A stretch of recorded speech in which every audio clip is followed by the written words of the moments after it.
Kira-kira kalau disuruh pilih mending iPhone 8 Plus atau 8 biasa? Kalau lo ditanya nih lo pilih mana nih? Di budget masing-masing ya, kira-kira pilih mana nih? Oke, sekarang gue coba ngebandingin spek to spek seperti biasa ya kan. Kalau gue nge-review nggak jelas gini ada ala-ala perbandingannya gitulah ya kan. Nah, di sini ada iPhone 8 di sebelah kiri, sedangkan iPhone 8 Plus di sebelah kanan. Nah, kalau dari segi fisik, gue nggak perlu berbacot-bacot lagi. Gue yakin lo udah pada tahu semua ya. Jadi kita skip aja buat hal-hal nggak jelas itu. Untuk varian warna juga, gue yakin lo udah pada tahu ya. Ini sama, nggak ada perbedaan. Hanya untuk pokoknya perbedaannya hanya dari segi size dan bentukan kameranya aja. Mulai dari bentukan, belakangnya sama-sama kaca, terus color optionnya sama, pokoknya semuanya sama. Selain itu ya saya beda sama posisi kameranya karena ini kamera ada dua ya kan. Jadi gue gak perlu berbacot-bacot lagi. Nah, gue pengen sedikit meng-highlight perbedaan yang paling signifikan di antara kedua handphone ini. Untuk iPhone 8 4,7 inch, menurut gue dengan ukuran 4,7 itu adalah the best size ya bisa lu dapetin saat ini di handphone-handphone saat ini beredar. Karena kalau di bawah 4,7 rasanya kayak kekecilan ya kan. Tapi kalau di atas 4,7 rasanya tuh masuk kantong tuh kayak susah. Contohnya kayak iPhone 8 Plus ini. Si Pukima 1 ini terlalu gede men, 5,5 inch. Tapi itu bukan karena gede karena layarnya. Layarnya tuh sebenarnya so-so lah, biasa aja 5,5, cuman karena ini masih zaman batu, ada home buttonnya, bagian atasnya belum full view gitu, jadi gede banget 5,5 inch. Ditambah proporsional ada bodinya yang bukan bezel-less, otomatis HP ini bakal jadi bagong banget. Dan di kantongnya ini nggak enak banget, men. Jadi di sini lu seharusnya perlu kalkulasi lagi ya. 5,5 inch yang ada di 8 Plus itu tidak seenak iPhone yang udah poni-ponian ya. Karena kalau iPhone yang poni-ponian, otomatis di 5 inch itu ukurannya menciut. Karena dia full view gitu, sampai ke ujung-ujung layar. Nah jadi menurut gue, lu mending the best optionnya untuk masalah penggunaan harian iPhone 8 masukin kantong mudah, dipakai satu tangan enak, layarnya nggak kekecilan amat. Paling adaptasi sehari dua hari habis itu lu merasa nyaman dengan layar iPhone ukuran 4,7 inch. Trust me. Nah, sekarang highlight yang berikutnya adalah kamera. Kameranya iPhone 8 ini gimana ya gue bilang ya? Sama-sama 12 megapiksel, cuman gue berasanya di sini gue harus Pro ke 8 Plus sih. Ini perbedaan kameranya meskipun bukan kombinasi lensa normal dengan lensa lebar yang ala-ala wide gitu, ultra wide gitu, cuman ini kepake banget buat portrait, buat kayak foto bokeh ya kan, anjir sama aja sih tai ini ngomong. Terus buat ngezoom yang paling gue suka sih fitur dari kamera iPhone 8 Plus ke iPhone 8 biasa, kalau lagi bikin video gitu tuh kayak ngezoom itu tinggal ada klik dua kali, tiga kalinya tuh kayak lebih ngezoomnya tuh lebih padat gitu cuy. Ini enak banget sih kalau kamera 8 Plus tuh. Buat video profesional masih bisa banget untuk iPhone 8 Plus. Jadi kalau lu sebagai influence atau lu content creator atau lu apalah ya, lu butuh kerjaan dan kerjaan lu itu butuh yang ngerekam apik, tapi lu nggak mau spend money yang kegedean gitu buat sebuah handphone yang bisa nge-backup kamera utama lu, cincai lah iPhone 18 ini masih bisa dipakai banget untuk kameranya. Terus yang paling berasa banget dari ukuran ini baterainya. 8 dengan 18 perbedaannya, yang 8 biasa bertahan 13 jam katanya ya kan. Sedangkan 18 14 jam. Cuman di sini nggak bisa dibandingin head to head ya, mengingat otomatis iPhone 8 yang beredar saat ini baterai udah pada diganti.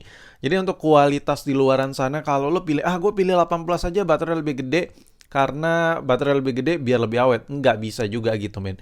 Karena baterai-baterai KW iPhone itu yang beredar pada saat ini, mAh-nya itu nggak aktual banget. Misalnya 3000 mAh, ya aslinya nggak 3000. Kalau kita cek di tester itu bisa menurun. Mungkin ya sekitar 2800, 2700 ada depresiasinya.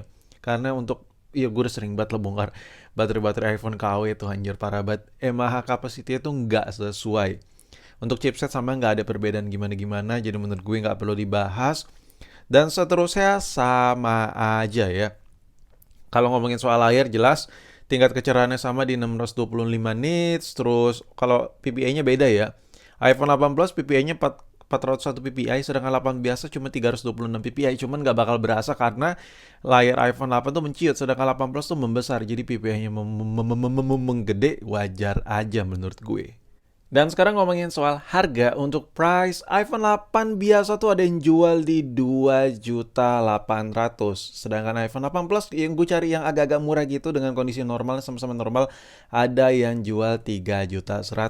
Jadi kayak bingung gitu ya, ini tahun yang membingungkan gitu buat beli iPhone yang old series. Ini harganya ya beda 300.000 men, lo dapat varian Plus. Jadi menurut gue ya jadi nggak ada worth it sama sekali lah 8 biasa ini ya kan. Gue yakin untuk tahun kemarin itu perbedaannya mungkin sampai sekarang juga masih ada yang jual mahal juga 8 Plus. Tapi untuk tahun kemarin tuh ketara banget antara 8 Plus dengan 8 biasa tuh perbedaannya sejuta gitu, hampir sejuta ya kan. Dan sekarang harganya kayak cuman beda 300.000, 400.000. Jadi menurut gue kalau lo beli iPhone 8 biasa, tapi lo nggak terlalu terganggu dengan ukuran yang gede di 8 Plus, ya menurut gue anjir, kayak cuma beda ratusan ribu, 200-300 ribu ya kan. Cincai banget ini untuk lo lebih prefer ke iPhone 8 Plus. Banyak banget benefit yang lo dapet di seri 8 Plus. Layarnya lebih luas, buat ngedit-ngedit enak, kameranya jauh lebih lengkap fiturnya karena kameranya ada dua. Gue jelasin sedikit soal layar, meskipun handphone ini sama-sama masih menggunakan layar IPS, tapi berani jamin gue, entah kenapa feel layar IPS yang ada di 8 Plus sama 8 biasa ini feel-nya beda dengan iPhone XR yang layar IPS sama iPhone 11 yang layar IPS. Kayak lebih lebih berasa retinanya gitu di varian 8 ini ketimbang seri XR sama 11. Ini layarnya lebih bagus menurut gue. Nah, ngomongin soal kamera, yang kayak tadi gue bilang, kalau cuma beda ratusan ribu, ya prefer aja lah ke 8 Plus ya. Apalagi kalau lu butuh banget yang namanya videographer. Baterai lebih gede, fitur lebih banyak, lensanya ada dua. Jadi menurut gue bakal menunjang banget buat kerjaan lu. Tanggung banget gitu, kayak cuma beda ratusan ribu lu malah downgrade ukuran baterai dan fitur kamera ya. Iya, jadi nabung sikit lah ya, kayak mungkin ya. Ya jual harga diri sikit lah ya, udah cincai dapat langsung ratusan ribu. Nah, jadi menurut gue kalau disuruh tanya lebih worth it mana ya, kalau kita lihat di keadaan sekarang cuma beda ratusan ribu, ya gue sih lebih prefer jelas ke 8 Plus. Oke, di akhir video gue ngiklanin tipis-tipis ya kan. Jadi buat lu yang pasti-pasti aja nih ya, buat yang pengen pasti-pasti aja, pengen beli handphone atau pengen upgrade handphone atau pengen beli handphone lagi buat handphone kedua, ketiga, keempat, dan tapi budgetnya tuh nggak pengen mahal-mahal. Budgetnya tuh sekitar ratusan ribu atau 1 jutaan aja. Pokoknya masih di bawah 2 juta semua lah. Nah, cocok nih, toko gue cocok nih. Lu bisa langsung mampir aja ke online shop gue, di situ katalognya banyak banget, ada puluhan katalog. Contoh, lu bisa dapetin iPhone resmi iBox, iPhone resmi Indonesia, harganya cuman sejutaan aja. Jadi ada semua linknya di deskripsi. Dan enggak, gue nggak pengen iPhone bang, gue pengen sesuatu yang beda. Gue nggak pengen iPhone, ada, slow ya kalian. Gue pengen yang speknya tinggi, RAM-nya 6 GB tapi harganya nggak nyampe sejuta. Oh ada, jadi lu bisa langsung mampir juga, linknya di deskripsi. Di online shop gue ada tuh, contohnya kayak si Advan ini harga cuman ratusan ribu, RAM-nya 6 GB. Tapi bang, gue pengen coba yang lain. Gue nggak nyari itu, gue nyari yang merek Samsung tapi layarnya udah AMOLED, nyaman dipakai, udah setara kayak iPhone. Ada, tapi budgetnya sejutaan. Ada nih, Samsung Galaxy A50, layar jaminan original masih bawaan Samsung. Kalau biasa lu beli di toko-toko atau di COD gitu, takut kan layar udah gantian. Nah, di toko gue untuk produk Samsung layarnya masih ori bawaan Samsung semua. Layar nggak ori bisa ditukar balik. Dan gue nggak nyari itu bang, gue nyari sesuatu yang goks banget. Harga budget sejutaan tapi kameranya 50 megapiksel. Oh ada, ini nih contohnya. Kayak Redmi 10C yang lagi lu lihat ini, ada yang batangan, ada yang full set, ada semua. Jadi modal sejutaan lo dapat Redmi 10C, ya kameranya udah gede banget, 50 megapiksel, mungkin kalau buat orang lapangan cocok kali ini HP ya. Tapi gue itu kayaknya masih mahal semua bang. Gue nyari handphone yang benar-benar murah meriah. Oh, kita mulai dari si Redmi dulu nih. Redmi 6A ini harganya cuma 600 ribuan, enggak bang. Gue nyari yang lebih murah lagi, ada nggak di toko lo? Oh ada. Kok ragu pula kalian nih? Ada nih, gue kasih yang lebih murah lagi. Di sini ada si Samsung J2 Prime. Anjir, di toko mana lagi coba? Kalau lu COD stoknya busuk ya kan, takut kenapa-napa, tapi di toko gue ada garansinya. So, jadi buat lo yang lagi nyari-nyari handphone, mau iPhone, mau Android, semuanya ada di toko online gue dan harga serba ratusan ribu dan serba sejutaan semua. Pokoknya yang ada di toko online gue tuh katalognya murah meriah semua. Linknya ada di deskripsi di bawah video ini.